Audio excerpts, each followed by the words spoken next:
Bienvenidos a Visión Caribe, Energía con Propósito. En este podcast abordaremos juntos temas de interés para todos los colombianos, todas las oportunidades que nos ofrece la región Caribe alrededor de nuestros recursos energéticos, pero también profundizaremos en los retos que tenemos para su aprovechamiento. Tendremos unos entrevistados de lujo alrededor de muchas temáticas que sé son de interés de todos los colombianos. Bienvenidos, esta es una producción de la Alianza Caribe Potencia Energética y el grupo Prisa Media.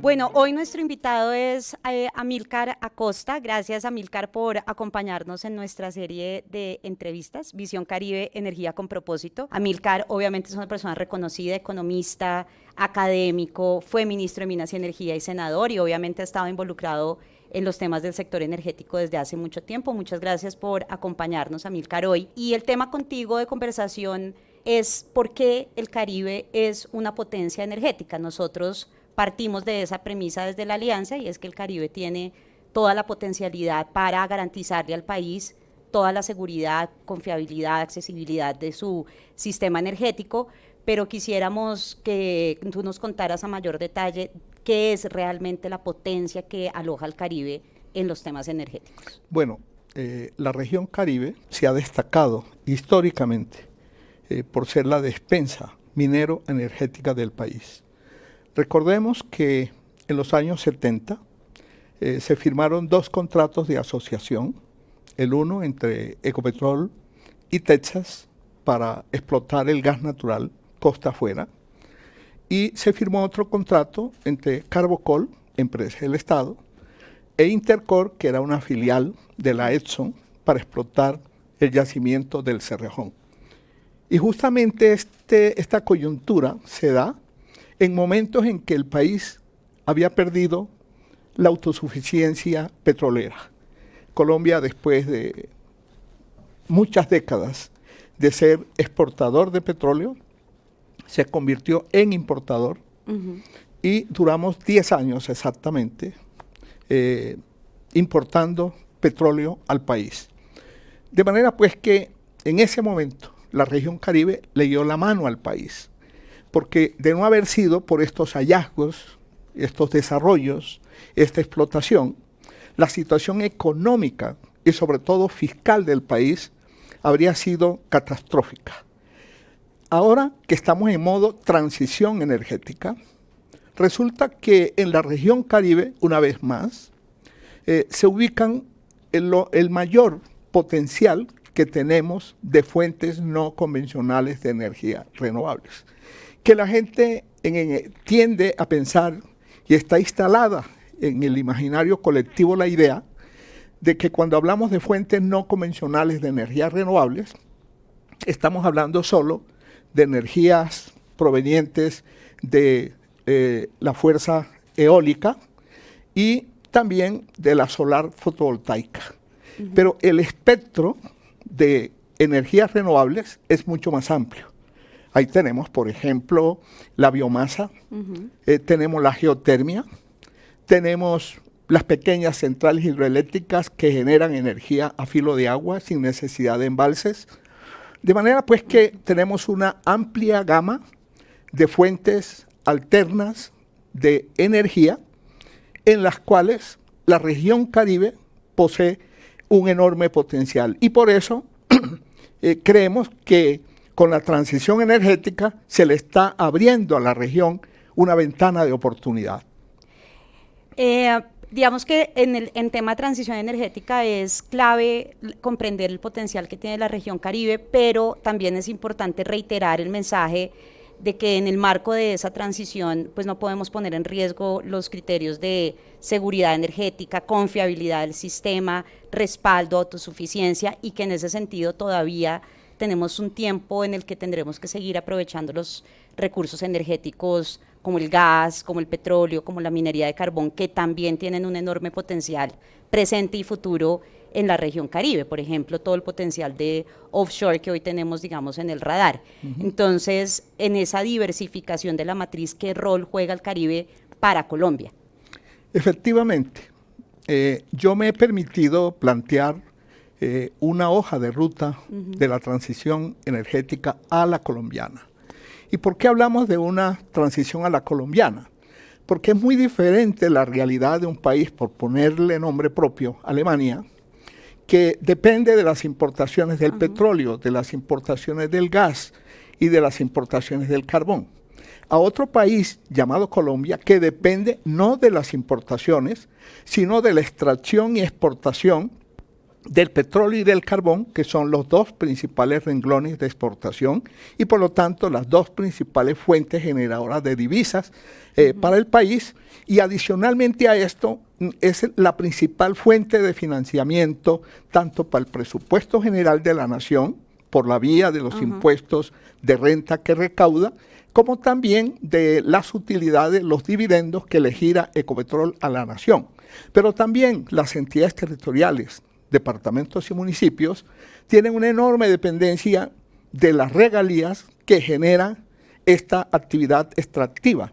Es así como representa en este momento, así como a la nación le representa aproximadamente el 26% de los ingresos corrientes de la nación, a los territorios le representa más del 40% de sus ingresos para inversión. Para decirlo claramente, los únicos recursos ciertos con los que hoy cuentan las regiones para financiar sus proyectos de inversión son los que provienen del sistema general de regalías.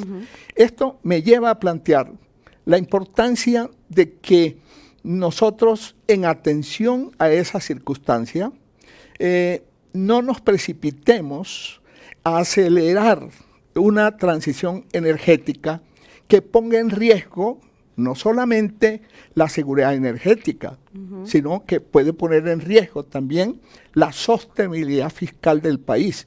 Y lo digo porque adicionalmente a lo que ya te acabo de plantear, Colombia desafortunadamente es un país con petróleo, no es un país petrolero, porque nuestras reservas son precarias, nuestra producción es muy modesta y en el gas igualmente. Nosotros tenemos petróleo y gas máximo para un horizonte de 6 años. Eso nos plantea un reto enorme. No podemos darle la espalda a estos recursos como se le ha dado este gobierno al descartar la firma de nuevos contratos de exploración y de explotación, no solamente de hidrocarburos, sino también del carbón.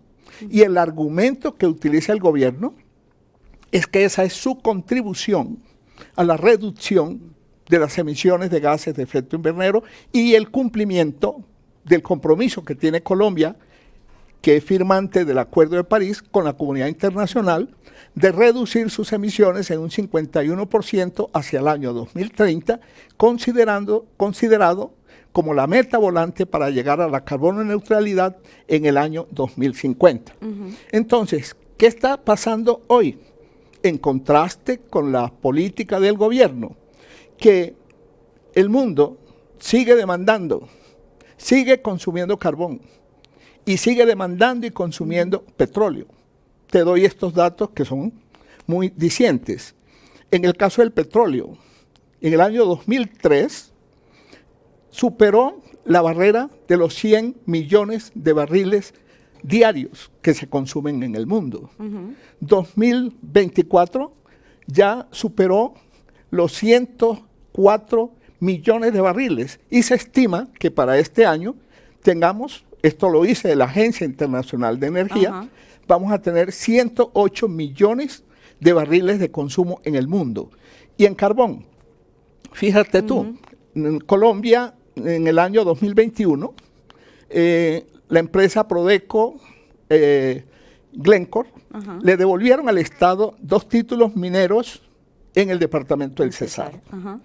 Pero por la política de este gobierno, esas minas siguen cerradas, están clausuradas.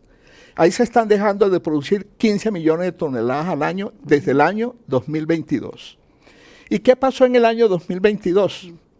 Se llegó a un récord en la demanda de carbón en el mundo de 8.350 millones de toneladas. El año siguiente, 2023, 8.530 millones de toneladas de carbón se consumieron en el mundo. Y el año pasado otro récord, 8.750 millones de toneladas de carbón.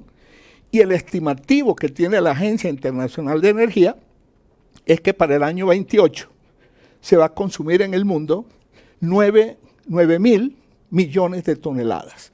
Esto lo que quiere decir es que, siguiendo, entre otras cosas, yo soy economista, keynesiano, y ese gran pensador, John Maynard Keynes, decía que toda demanda crea su propia oferta. Claro. ¿Esto qué quiere decir? Que mientras haya en el mundo quien demande carbón, habrá quien lo ofrezca y lo venda.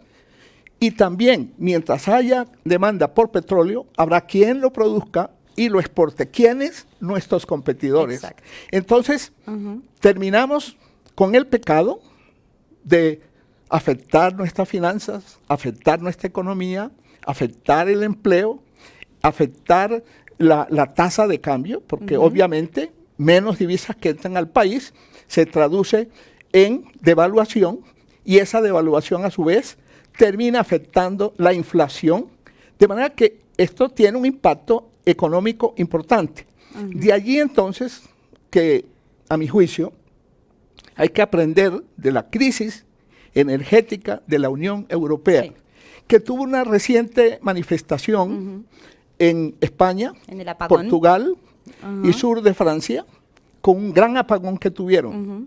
Ellos no han podido salir de su crisis que se desató en el año 2022. ¿Y qué enseñanzas nos ha dejado esa crisis?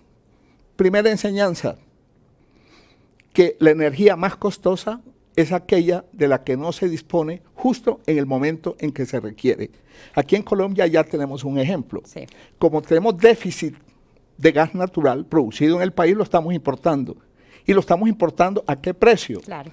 Mientras el gas producido en el país se cotiza alrededor de 5, 6 dólares el millón de BTU, lo estamos comprando entre 15 y 18 dólares. Eso significó al interior del país, a los usuarios, un incremento entre el 20 y el 36%. Incremento ojo, ya que estamos hablando del Caribe, que se le viene al Caribe a finales de este año, porque en noviembre terminan los contratos que son los que le han garantizado hasta ahora la estabilidad en la tarifa y en el precio. Segunda enseñanza, que la transición energética no debe poner en riesgo la seguridad energética. Y tercera enseñanza muy importante, y es que tan importante como la seguridad energética es la soberanía energética. Fíjese usted, nosotros hasta el año pasado teníamos una regasificadora, la SPEC, que está ubicada en la bahía de Cartagena, pero esa nos servía solo de respaldo para la generación térmica cuando, con ocasión del fenómeno del Niño, aumentaba la exigencia al parque térmico de generación y el gas disponible no era suficiente. Había que importarlo y lo importábamos a través de esa regasificadora, que repito, nos servía de respaldo. Sí. Pero a partir del 1 de diciembre ya no solo tenemos esta regasificadora como respaldo, sino que ya estamos importando por primera vez en 46 años, estamos importando gas natural para satisfacer la demanda esencial, es decir, de residencias, de industrias, del comercio y el gas vehicular. De manera que Colombia en este momento está en un alto riesgo de perder su seguridad energética, pero también su soberanía energética, porque pasamos de tener en las importaciones de gas un respaldo a tenerlo ahora como una dependencia. Sí, es claro que la historia más reciente además nos ha enseñado que perder, por ejemplo, la soberanía y la autosuficiencia tiene unos impactos enormes. Eso ya lo hemos visto en Europa, en Alemania, todas las consecuencias que ha habido. Y lo estamos viviendo en Colombia. Y lo estamos viendo en Colombia, de lo que ha producido la guerra entre Rusia y Ucrania. Digamos que esa experiencia ya la hemos podido observar y cómo no puede un país quedar un poco al garete de los riesgos y de las situaciones geopolíticas que no están bajo el control de uno. Sin embargo, uno observa, a pesar de tener esa conciencia y de tener un privilegio, porque nosotros desde la Alianza consideramos que Colombia es un país privilegiado en ese sentido, que tiene retos en otros temas, pero que en este caso lo tendría todo para poder darle y garantizarle a sus nacionales que estos asuntos energéticos no van a ser o no tendrían por qué ser parte de las preocupaciones, Claro. ¿cierto? Entonces, a tu juicio, ¿cuáles son las principales razones que no nos están permitiendo como país tener una visión de mediano y largo plazo, pero también del hoy, que nos permita cerrar la brecha entre el potencial que tiene la región Caribe, que está claro, y la materialización de ese potencial en proyectos, en situaciones que realmente nos generen esas garantías de confiabilidad, de seguridad, de autosuficiencia en el marco de la transición energética? Nadie está negando que esto es un propósito común. Claro. Es más, es un compromiso país y en ese bus estamos, creo que, montados todos. Pero ¿cuáles están siendo como esas principales distancias? ¿Cómo cerramos esa brecha y aprovechamos el privilegio que tiene la región Caribe? Bueno, recordemos que en la COP28, que tuvo lugar en el año 2023, allí el mundo que se dio cita en la conferencia de las partes de las Naciones Unidas sobre el cambio climático, se llegó a un consenso sobre la necesidad de ir tomando distancia de los combustibles fósiles. Pero nuestro presidente, el presidente Petro, se apartó de ese consenso y en el marco de esa misma conferencia firmó un tratado de no proliferación de los combustibles fósiles. Sí. Y si usted consulta qué dice ese tratado, lo que dice ese tratado es cero nuevos descubrimientos, nueva exploración y cero nueva producción. O sea, estamos siendo más papistas que el Papa. No obstante que en la COP26 se acordó un principio que me parece muy razonable. El principio que se estableció allí en esa conferencia fue que la responsabilidad frente al cambio climático y la reducción de las emisiones de gases de efecto invernadero es solidaria. Todos los países tenemos que ser solidarios en eso, pero diferencial. Porque claro, hay países que son los causantes de las mayores emisiones de gases de efecto invernadero. China, Estados Unidos, la India. Pero Colombia no llega siquiera al 0.5% de las emisiones globales. Colombia emite aproximadamente 240 millones de toneladas año de CO2 equivalente. Y de ese aporte el sector energético tampoco es el que más aporta. Claro. O sea, de cada vez se apequeña más la torta. Es. Además que, como te decía, en la COP28 se acordó tomar distancia, pero nuestro presidente prefirió darle la espalda a los combustibles fósiles. Y ahí hay una gran diferencia. Por eso yo digo que Colombia no puede ser una especie de polizón climático, entendido como que, como nosotros no tenemos grandes emisiones, pues quedémonos con los brazos cruzados y no hagamos nada. Que otros países hagan por nosotros lo que nosotros debemos hacer porque tenemos ese compromiso con la COP21. No podemos asumir esa posición. Pero tampoco podemos asumir la otra posición, que es la del Atlas climático, entendido como creer que nosotros vamos a ser la solución para la humanidad. Lo que haga o deje de hacer Colombia no le mueve la aguja al tablero de las emisiones de gases de efecto invernadero. Pero sí tiene un impacto, digamos, relevante, lo has mencionado en diferentes temas, como el impacto fiscal y económico, el impacto para las regiones, obviamente tiene un impacto en la calidad y accesibilidad del sistema mismo. O sea, el país está haciendo de pronto unas renuncias que no valen la pena si uno mira el costo-beneficio. Yo te voy a poner un ejemplo a propósito de cómo debe gestionarse la transición energética. Es el caso del parque automotor. el parque automotor en Colombia contribuye aproximadamente con un 16% de todas las emisiones de gases de efecto invernadero de Colombia. Ajá. Algo o mucho hay que hacer allí.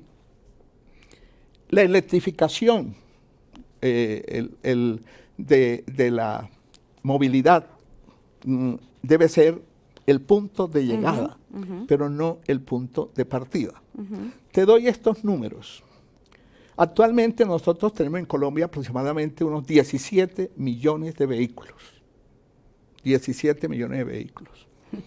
Y se estima que para el año 2030 vamos a tener 20 millones de vehículos.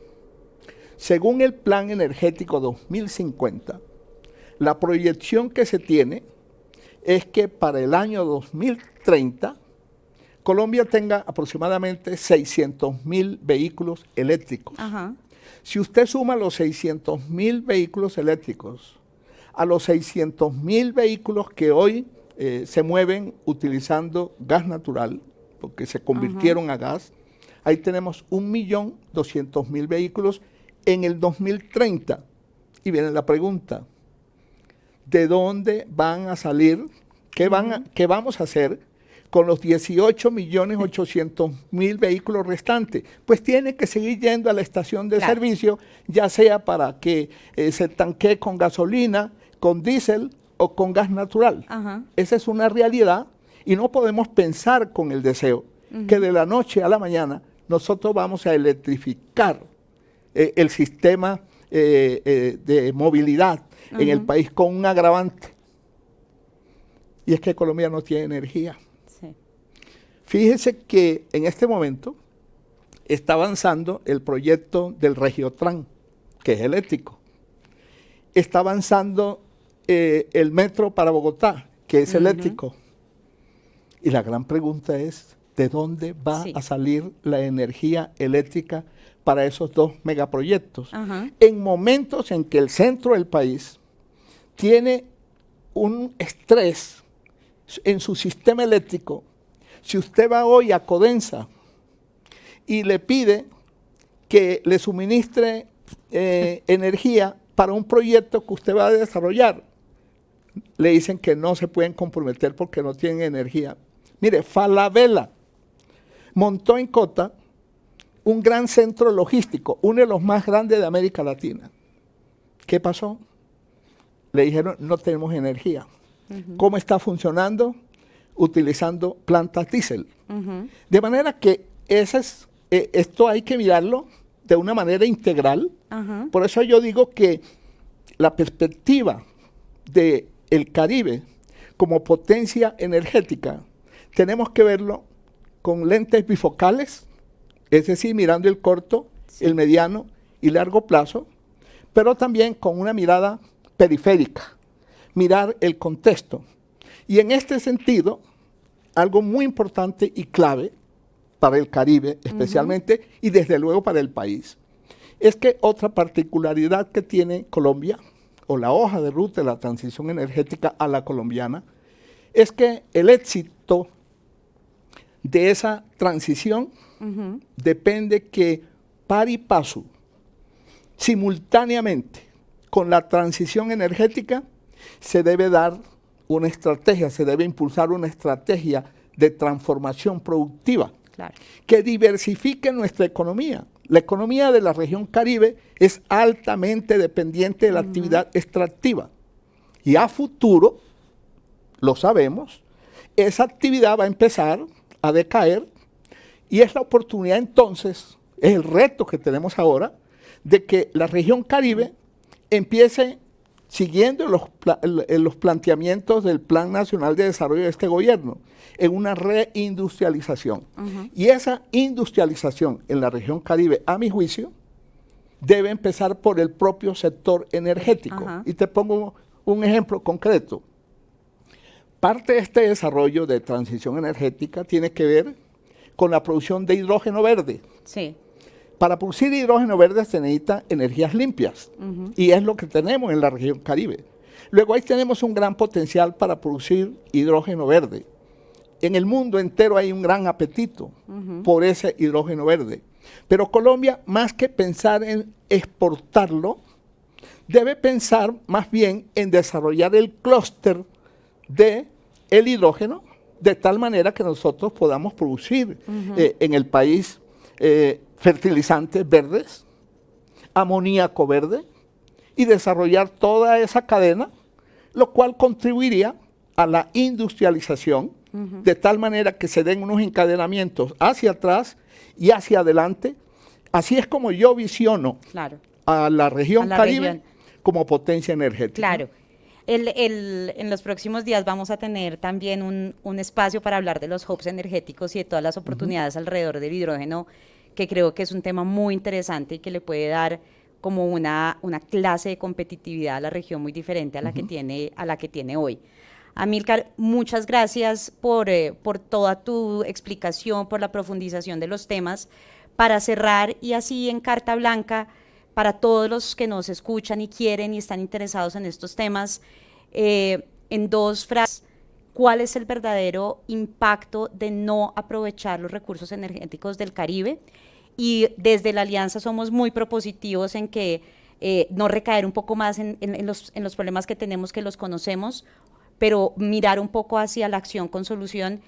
Una recomendación específica que nos puedas dar a la Alianza y a los colombianos de cómo salir un poco de este enrollo en el que nos encontramos con un enorme potencial, pero sin poderlo aprovechar adecuadamente. Bueno, impacto y recomendación. Bueno, como coordinador que fui de la región administrativa y de planificación, nosotros diseñamos y formulamos el Plan Estratégico Regional del Caribe, que es el que está en este momento impulsando la región administrativa y de planificación del Caribe, que está llamada a involucrarse en este proyecto tan interesante que Prisa Medio viene impulsando de el Caribe como potencia energética. Y allí precisamente hacemos el planteamiento de la importancia de que la región Caribe se convierta en un hub energético a nivel nacional.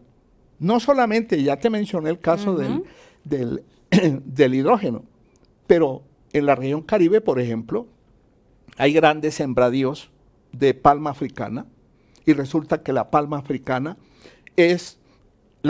produce la materia prima para los biocombustibles, que en Colombia es obligatoria la mezcla de los biocombustibles gracias a mi ley cuando pasé por el Congreso de la República. De manera que el gobierno está planteando no solamente la industrialización, sino el impulso también de la agricultura. Si aquí se aumenta el porcentaje de mezclas, y este planteamiento lo vamos a hacer ahora en la quinta conferencia de biocombustibles que se va a realizar, valga la cuña, en Santa Marta esta semana, pues precisamente el planteamiento que voy a hacer es plantearle al gobierno que aumentemos el porcentaje de la mezcla, que es posible técnicamente, y si usted aumenta el porcentaje de la mezcla, va a tener que producir más biocombustibles. Y se tiene que producir más biocombustibles, tiene que ampliar el área, la frontera agrícola del país. En los últimos 20 años que lleva la ley de biocombustibles en Colombia, el factor que más ha contribuido a la ampliación de la frontera agrícola en Colombia son los biocombustibles, ya sea el biodiesel o ya sea el etanol. ¿Quién iba a pensar que en los llanos orientales se iba a producir caña de azúcar? Pues hay 25,000 hectáreas de caña de azúcar sembrada y allá está una empresa, Bioenergy, que está produciendo etanol para las mezclas. Eso es una agroindustrialización, que yo creo que es una apuesta interesante a la que la región Caribe le debe poner el mayor interés. Amílcar, muchas gracias por tu tiempo, por tu espacio, por todos tus aportes. Esperamos seguir contando con tu voz en los diferentes espacios que tenemos desde la Alianza para seguir hablando de estos temas que nos apasionan y nos interesan a todos. Muchas gracias. Claro que sí. Hacemos parte de esta legión por supuesto. de pioneros para impulsar este desarrollo, aprovechando nuestras potencialidades. Porque, como te decía, ahí tenemos una ventana de oportunidad, pero las oportunidades tocan a la puerta 1 o 2 veces, no muchas más. De manera que la región Caribe debe aprovechar esta coyuntura que se le ofrece. Muchas gracias. Mucho gusto. Muchas gracias por acompañarnos, por escucharnos. Esperamos que sigan conectados con nuestro podcast Visión Caribe, Energía con Propósito. Vamos a seguir hablando alrededor de temas que son de interés para ustedes, para todos, y tendremos invitados espectaculares, así que no se lo pierdan.